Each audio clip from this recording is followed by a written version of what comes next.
পুলিশের সাবেক প্রধান বেনজির আহমেদের অবৈধ সম্পদের পরিমাণ আসলে কত তা এখনও কেউ বলতে পারছে না। এ নিয়ে তদন্ত করছেন দুদকের কর্মকর্তারা। বেনজির এখন কোথায় আছেন সে বিষয়ে নিশ্চিত কোনো তথ্য দিতে পারছে না কেউ। মঙ্গলবার দুদক সচিব খোরশেদা ইয়াসমিন জানান, বেনজিরের জ্ঞাত আয় বহির্ভূত সম্পদ খুঁজে পাওয়ার পর এবার তার স্বজনদের নামেও বিপুল পরিমাণ সম্পদের প্রমাণ পেয়েছে দুদকের তদন্তকারী দল। দুদকের মুখোমুখি হওয়ার ভয়ে আগে থেকেই বেনজির এসব সম্পদ নিজের নামে করেননি। তার স্ত্রী জিশান মির্জা, জ্যেষ্ঠ কন্যা ফারহিন রিশতা বিনতে বেনজির এবং মেজ কন্যা তাহসিন রাইসা বিনতে বেনজিরের নামে করেছেন। স্যান্ডেলিনা সো, রূপচর্চায় আভিজাত্য। দুদকের অনুসন্ধানে সেই তথ্য বেরিয়ে এসেছে। বেনজিরের স্বজনদের এসব সম্পদের পরিমাণ কত তা এখনও বের করতে পারেনি কেউ। এজন্য সংশ্লিষ্ট কর্তৃপক্ষকে ২১ কর্মদিবসের মধ্যে বেনজিরের স্বজনদের সম্পদের হিসাব দিতে নোটিশ দিয়েছে দুর্নীতি দমন কমিশন। ২ জুলাই এ তথ্য জানান দুদক সচিব খোরশেদা ইয়াসমিন।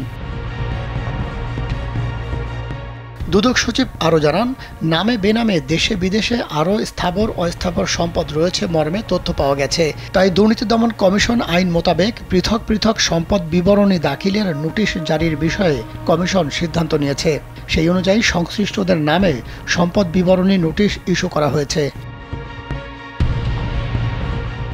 দুর্নীতি ও বিপুল অবৈধ সম্পদ অর্জনের অভিযোগে গত ২৩ ও ২৪ জুন দুদকে হাজির না হয়ে আইনজীবীর মাধ্যমে অভিযোগের লিখিত বক্তব্য জমা দেয় বেনজির পরিবার। দুদক আইন বলছে, বেনজির হাজির না হলে তার অবর্তমানে আইনগত কার্যক্রম চলবে।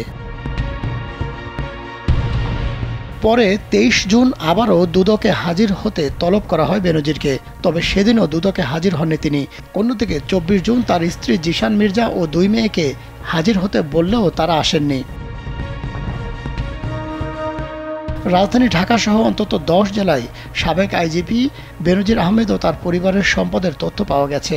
সর্বশেষ তথ্য অনুযায়ী বেনজির ও তার পরিবারের সদস্যদের নামে বিভিন্ন জেলায় থাকা জমির পরিমাণ ৭৮৬ একর।